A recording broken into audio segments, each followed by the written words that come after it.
back. The time is 9:17 on this Monday morning. The first official partnered up segment with OSF Healthcare.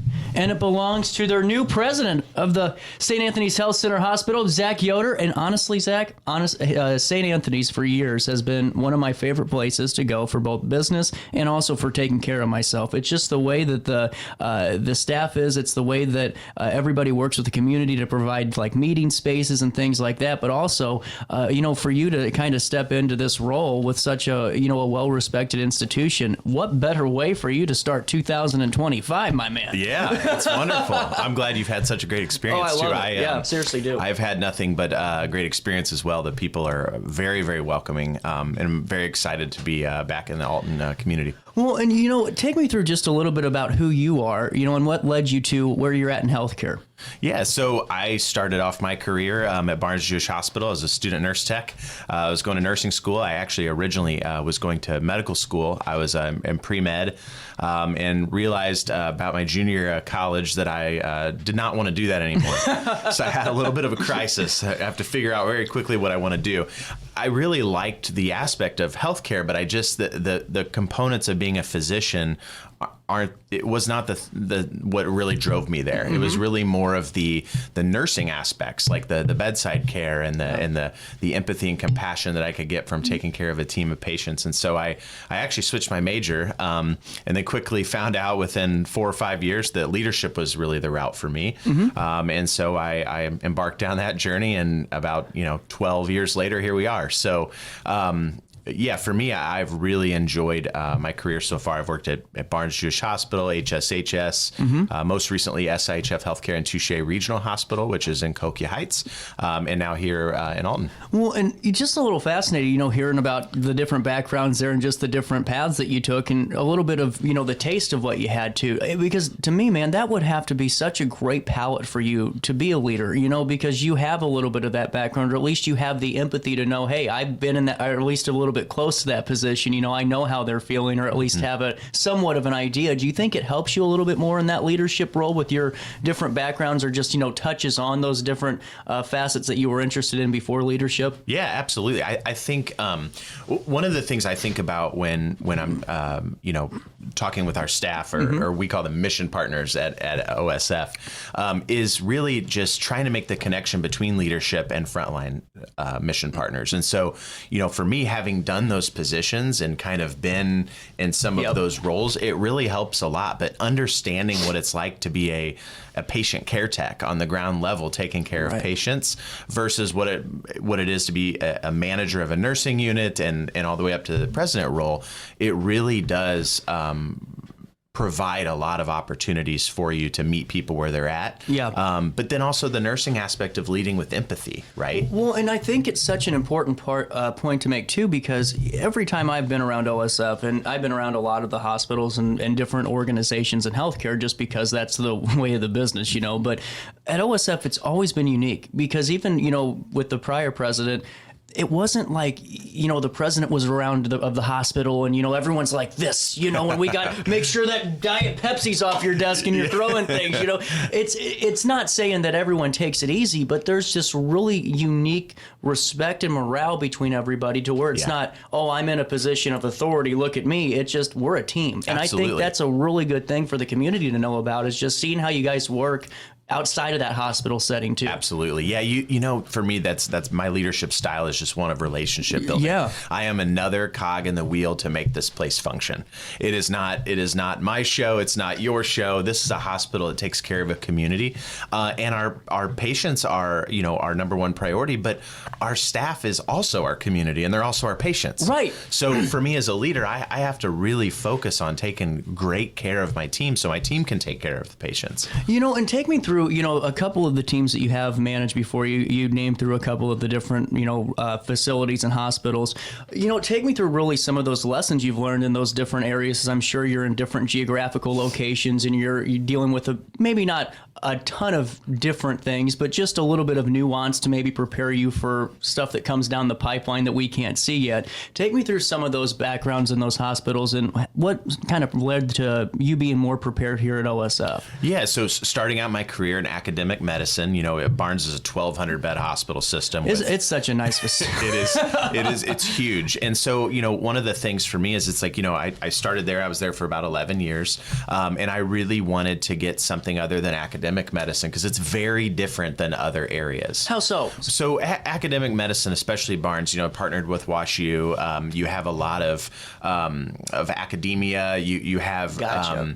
a lot of different resources, but you're also leading the country on many different aspects of things too. So there's a lot of nuances there that you don't get like in rural medicine necessarily or in like safety net hospital experiences. And so I left there and went out to a rural medicine out at HSHS in Breeze. And I really, I felt very at home there because I'm used to that. I grew up in the Alton, Godfrey community. I went to Jerseyville High School, but I lived in Godfrey out in the country. And so for me, you know, having that experience is something that I knew about, but I'd never practiced there in healthcare.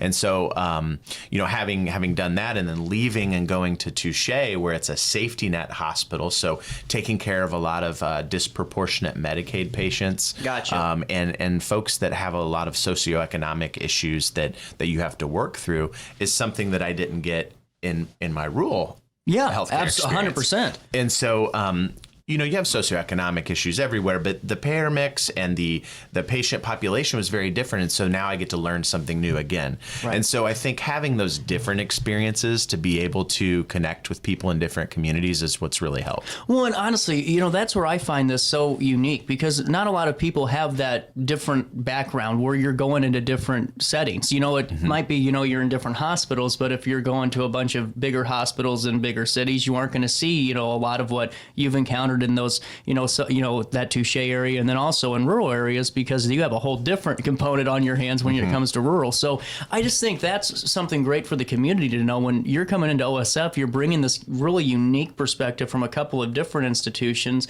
that really fit well for OSF, especially St. Anthony's here, because it really is kind of a hybrid area. There's some rural, there's some municipal, there's some lower, you know, economic, you know, inclined folks. There's a lot of that here. So it's a little bit of a melting pot, if you will, in a way. Yeah, absolutely. No, you make a great point there. And I think, too, just the opportunity to serve the Alton community for me is very exciting. Who was the first person you called when you knew you got the job? The first person I called was my wife. Good answer. Naturally. Okay, good answer. But then shortly after that, I called my mother and my grandmother as well, who are from the Alton area and grew up here too. So it was very exciting. You know, when I was a kid, I had family live near here. I rode my bike past that hospital many, many times as a kid. So it's really kind of nostalgic, but also such an exciting thing to go through your career for the last, you know, close to 20 years and then be able to kind of circle back and lead an organization in the community that you kind of grew up in is exciting. It really is. And it's got to be exciting for really your whole family too, because of just that, you know, closeness there and that close to home mentality.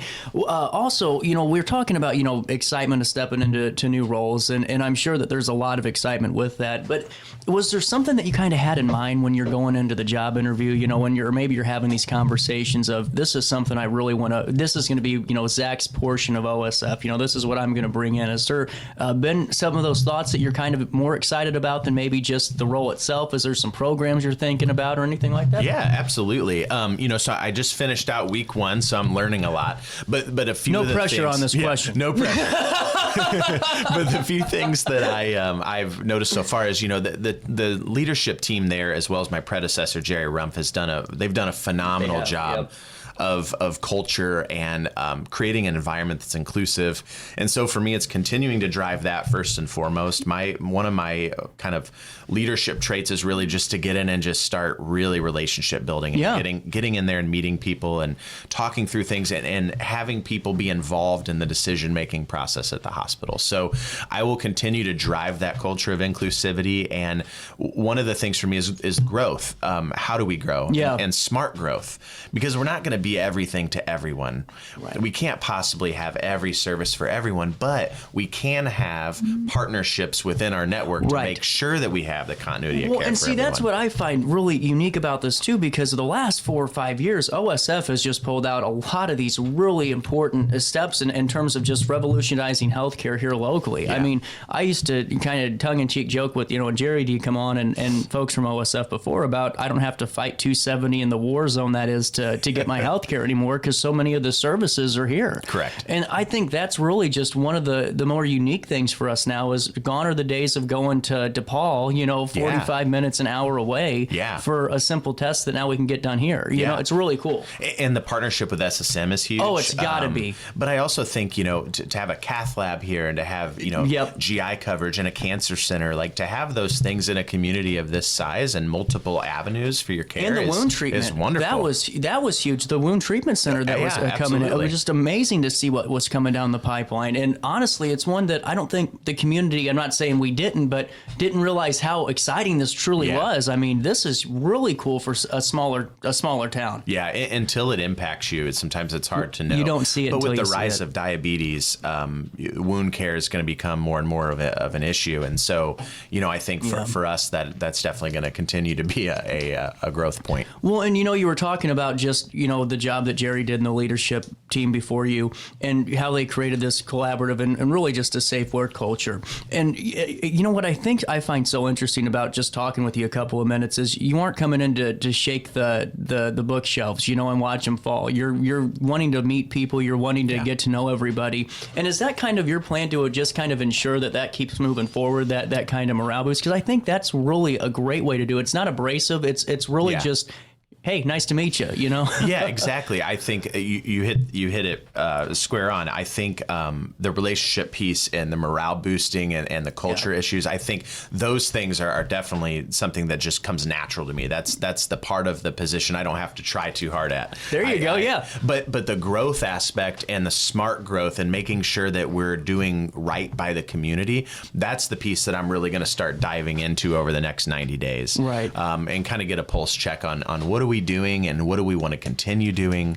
And it's going to take a team to do that. I mean, we're going to have to sit down as a team and put our heads together and figure out what are we going to do and what do we want to do moving forward. Well, and on top of that too, a lot of times we don't see the results of a leadership team because there's not any hiccups in our healthcare. There's not low staff. There's not, issues of, how many times have you been seen already during your visit, with not having a lot of folks there that can take care of you, or maybe you have to get sent off. In your other roles, you've reduced some of those things. You reduced short staffing. You've helped improve some quality metrics there. What do you lead that to? Because to me, that's where I find it fascinating. Because we'll never know your role until the wheels fall off the spoke. You know what I'm saying? Yes. It just because there's so much a part of this machine, and it's got to be really unique to see that machine start to lift up again. So what kind of do you attribute that to? Is it an economic thing? Was it just the way the world was going that helped hiring a little bit easier? What really led to the turnaround in some of these spots? So I think, hiring is one thing and then retaining individuals is another. Huge. And so for us, hiring was really about, is our pay equitable? Are we making sure that we are, going through and marketing and networking correctly? All the kind of the technical components, right? But once you get people in the doors, that's where health systems are really struggling, is the retention aspect.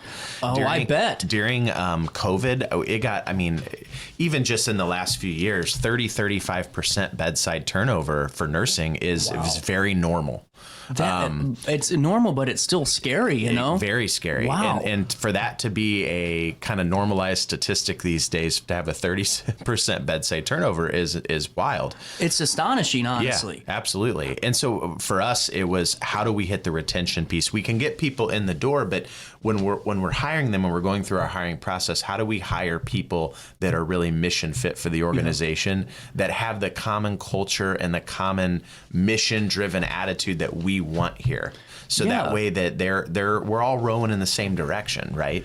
But then the retention piece is really more about, how do we create an environment where people feel valued and respected and come to work every day and really feel like they're a part of something? Totally. You can fix pay, Pay That's is true. easy. You can say, okay, well, this is the market rate. Let's fix the pay. But at the end of the day, once you make a certain wage, that starts to die off a little bit. Yeah. And then it just becomes, this is my work environment. Well, and then it becomes a real nasty situation internally, too, because you get the pay maybe, and all of a sudden you realize the rose-colored glasses Absolutely. are falling off, and this is not good. You know, it leads to a whole nastier situation. And that's what I think, really, it goes back to just being able to identify that, because you're right, so many people struggle. Yeah. You see the Facebook post, we need to hire. Well, how many times do you see that same Facebook post come back up because of that same thing that you just mentioned? And it's that quantity number. Why do we need it? Let's find some quality folks that really align with the mission. And that doesn't mean they're bad. No. It just means maybe this mission, maybe their objectives are a little bit different than ours. Yeah. And they're better suited for someone else. Yeah, you know? I would like to see organizations focus on keeping good individuals. Now, how do you keep them? What did you do in the past to retain? Was it the pay? Was there incentives at work? Was there programs? Yeah, I think so. A collective group of incentives and pay and things like that kind of most places do. We really made sure that we made people whole on their pay. Mm-hmm. We did market adjustments and bonuses and things like that. But really, a lot of it, I mean, even despite bonuses and retention bonuses, even people leave for something better. And so we have to be smarter than that and think, what are we actually going to do to keep them there? And it is about having a team environment of inclusivity, and one that people feel like when they come to work every day, that they truly are a part of that process. And so involving nurses, physicians, frontline staff in decision-making processes, making sure that there's work groups and things set up for when there's new processes that we're looking at. So we get, kind of the stakeholder involvement. Gotcha. So I think a lot of that is important. But then also here, just like in Alton, it's a small town, right? So you also have word of mouth. And so people, tell their friends, like, this is a wonderful place to be. You want to come work here. Right. And so with time, people start telling their friends that you should come work here. And next thing you know, we're at 9-10% turnover rate, which is about a third of the average for bedside turnover. But it was creating a culture. It's that value, and not in the money, but just the value of who they are and their role working for that company. I think that goes such a long way. That's really unique. Well, and also too, with healthcare, there's so many aspects to this wheel that I always find fascinating, because in your role, you have to be, public relations, going out there and meeting with folks, I'm sure, and going out and doing, business meetups and the community meetings and just being active, but you're also managing the internal side of things too. And my question is, how are you going to be able to focus on, doing the external, because I can't even focus on walking and chewing gum, but, focusing on that, but also, keeping in line those values that you have for your internal team. On the same page. How does that work for you? I think, historically what I've done is just prioritize and figure out, what are really my goals. And for me, it's people, it's the quality and safety of the environment that we have, and then it's involvement with the community and the people around us. So those are primary buckets for me. And with people, you get engagement, you get patient experience. I mean, there's multiple things within each bucket. But we also have a very large team of people. Yeah. And so I think it's making sure people are working to the height of their capabilities, so that way they can be a part of this. You don't have to do everything yourself. Right. Now, that's my follow-up to that. When did it make sense for you doing in the leadership role, where you realized I don't have to be the chief, the general, the gopher, you name it. Yeah. I just have to be here in my role. When did that aha moment come for you? Probably when I had my first senior leader role as a chief nursing officer, I think was probably because, before that and more when I was in roles on the floor, at Barnes doing manager positions, it's a kind of a lot of it's very like task and every day something new comes up, you're fighting fires. A lot of it is not as proactive as you'd like to be. You're reacting to the needs of the unit. One of those things that you could be as proactive as you wanted, but it never help you. Yeah, you try to, and that's what you want to create. But healthcare is there's a lot going on all the time, and so you don't sometimes have the luxury to be able to sit down and think about the big picture. And so for me, when I became a CNO and I had to really figure out, what are these different teams? How are they operating? And also the roles outside of nursing that I wasn't familiar with. How do you run a lab? How do you run radiology? There's a lot of different components. And so for me, as things got larger and there's more and more scope, it really became evident that I have to get better at making sure the team's rowing in the right direction. I love it. This is great. I mean, this really is just so fascinating because I really find the development side of just who you are in this role more fascinating a lot of times than the direct questions, because the more that we get to kind of know who Zach is a little bit, I think it really helps us get more connected with OSF in a way that's really unique. And on top of that, you spoke a little bit earlier about how community engagement and some of these things just kind of fall hand in hand. But, what role does it truly deliver when it comes to high quality patient-centered care? What role does that community engagement format play in terms of just that alone? Yeah, it's huge. It's, we call it the voice of the customer, but it's really more about, the community knows what they want and what they need. You know what is lacking in your environment for healthcare. Right. They know what their experience is when they go into their clinic or when they come to us and get their labs drawn. And so for us, it's about listening to people. Last week I was at the hospital and I was rounding, just trying to meet as many people as I can. And I saw multiple people in different waiting rooms. I just stopped and said, "Hey, how's your experience? How's it been? How many times have you been here? What keeps you coming back?" And every one of them said the same thing, that the environment here and the way that I feel when I walk in the door and the way I'm treated is why I come here. Well, and you could have a $10 billion marketing budget, but if that's the community conversation is don't go there, those people treat you like garbage. You can spend all that $10 billion and ain't nothing going to change. Absolutely, 100%. That's why I just think what you guys are doing is so unique, because it's this hybrid approach that really is just really fascinating to kind of follow along with. Yeah, and you also sometimes you get branded with that mark forever. Yeah, that's true, no matter what you do. And so for me, thankfully, we have a very good reputation of treating people very well, but I've been in environments that haven't been like that before, and going out and trying to rebuild trust in a community is very tough, because not only that, you have to rebuild the trust, but then you have to be consistent afterwards. And they're going to watch you even closer. Exactly. They're kind of waiting for, what's next on the plate here. But I think for us, it's just about living the mission and doing what we are here to do every day. Well, it's got to be great for you knowing that, hey, this place has a great reputation. Absolutely. I'm stepping into I'm stepping into a good path here. Yeah. Well, what I think's really unique too is just seeing, we talked about it earlier, all the amazing advancements over at OSF, from the Molar Cancer Center and all of the great work that's being done there to that wound division that we were talking about earlier too, that I just find so fascinating, to a whole plethora of different options. And with technology, it's changing things too, because, for the rural folks that maybe had to drive an hour and 45 minutes for that 10-minute consultation, that's starting to eliminate. But what do you see happening with technology and just advancing, care? And it could be in terms of just care delivery across the region. It could be in terms of just care while that patient's in there, in your facility. Have you just seen anything in the last couple of days or even the last couple of months, just kind of observing that you've really been interested in? Yeah, some of the things that are really fascinate me the most are ambient AI. Ambient AI is one of those things that allows for the electronic charting system to hear what you're saying as you have a dialogue, and will then chart some of that information, so that way the provider or the nurse can really talk with the patient. Something we've lacked over the last decade. We're always looking over our shoulder as we're typing, but a lot of that is because there's so many regulatory things and so many charting responsibilities that over time, healthcare in the U.S. is taken away from the patient care. And physicians also do not go into medicine to chart all day. Right. They go into medicine to take care of patients. That's a good point. And so, ambient AI and other forms are looking at ways that they can use technology to get that off of the provider, so the provider can have the human touch. And if it's like any of the other note forms I've seen or any of those other softwares that are, AI models, it's really fascinating, because sometimes I've seen it catch things like in just meetings that I've been a part of. They aren't as serious as taking, health, checks and all that and going through stats.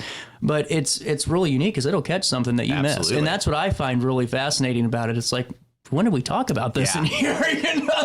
There's two more things that I really like, and one is predictive analytics, making sure that we have analyses of things that can predict outcomes. So you can look at the way somebody is trending in the hospital, and you can predict what is going to kind of happen to that patient as they go forward. So wow. For example, if somebody's having respiratory decline or something like that, there's predictive analytics built in to kind of be give you some sort of look into the future of what could possibly happen you may need to look into. That's fascinating.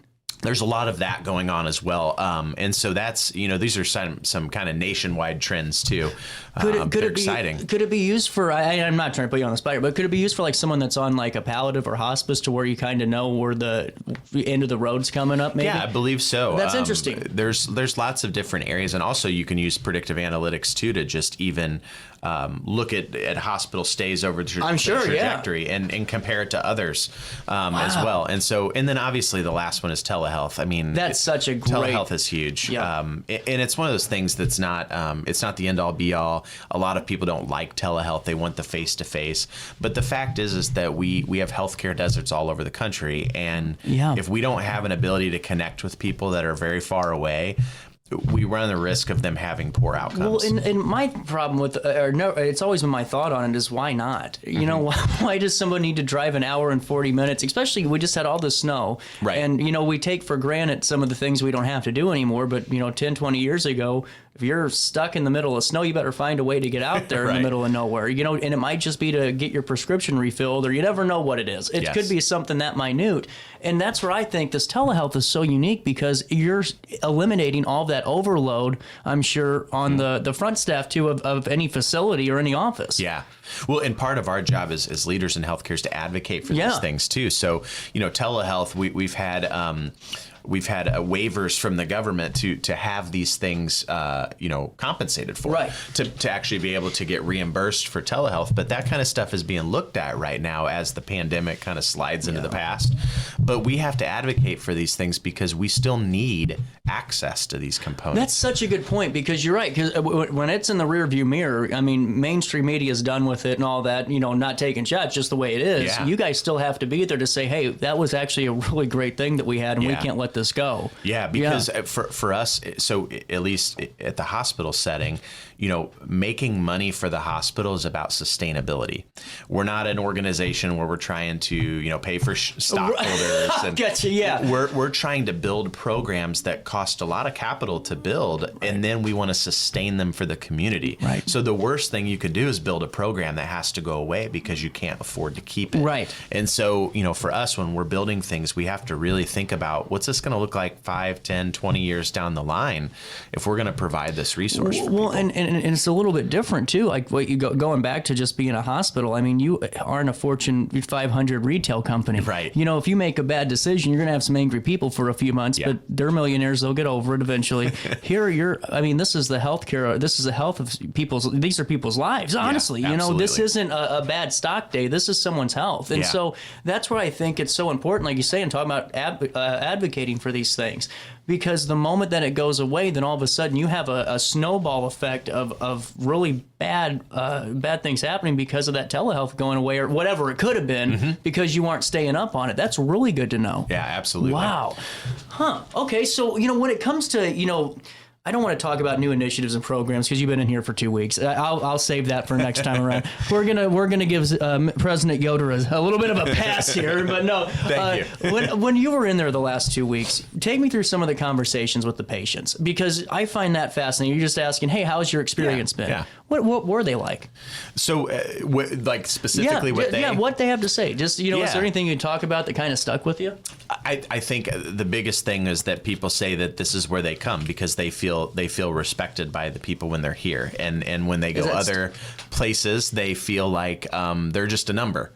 And I think that's the biggest thing that we can take away is that even though we are an organization, we are a business, we are so much more than that. Right. Healthcare in general exists to take care of people and to take care of communities. And as more and more of these smaller hospitals close across America because it's very difficult to sustain a a hospital, you have less and less of that community feel in a hospital. Now you have to drive 50 miles to the nearest city. Right. And so for us, maintaining that community feel, so that way when people walk in the doors, they feel like they are in their own community. Right. That's important to They don't us. feel like they're on an island somewhere. Absolutely. Yeah. And so that was the biggest thing for me, is that they feel like that. They wouldn't come back if the quality of their care wasn't good. So that goes without saying, why they keep coming back. But if you can choose where you want to go, you're going to choose on anything based on what? Your experience,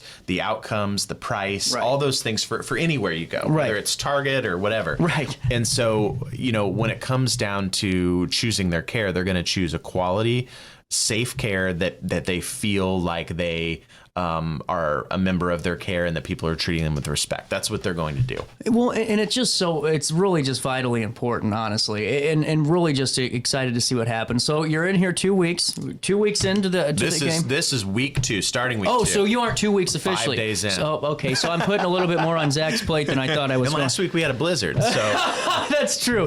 Well, have you met with any of the regional leaders yet, or any of that fun stuff yet? I am going this week. That's what I was asking. Okay. A few lunches set up. We have a wonderful business development and community individual, Trudy Bodenbach, who she does a lot of good work. Lots of good work. I actually went to one of her things that she put on in the Alton community before I even was a part of OSF. That's awesome. Was quite impressed by it. They did a poverty workshop. Oh wow! Downtown. That was awesome. It was actually right down the street. On kind of walking a mile in someone's shoes that deals with income disparity and food insecurity and things like that. It was kind of a role-playing exercise, but it was wonderful. That's incredible. That's actually really cool. But she set up all kinds of meetings for me to go meet Tracy's with got them folks. working today. That's great. Well, let me know how all your meetings go, and seriously, absolutely. nothing but the best of luck for you in this role. Thank you. Anytime you want to come on, the floor is open for you, Senator.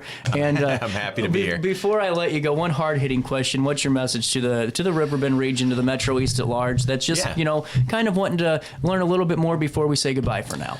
I think the message is that, we're going to do everything we can to provide a safe, quality experience. And we're going to do things that are sustainable. We're going to have programs that we can be proud of at our hospital. We're not going to have everything. We're not a large academic medical center that has every single piece, but we have the overwhelming majority of the care that most people need in the area.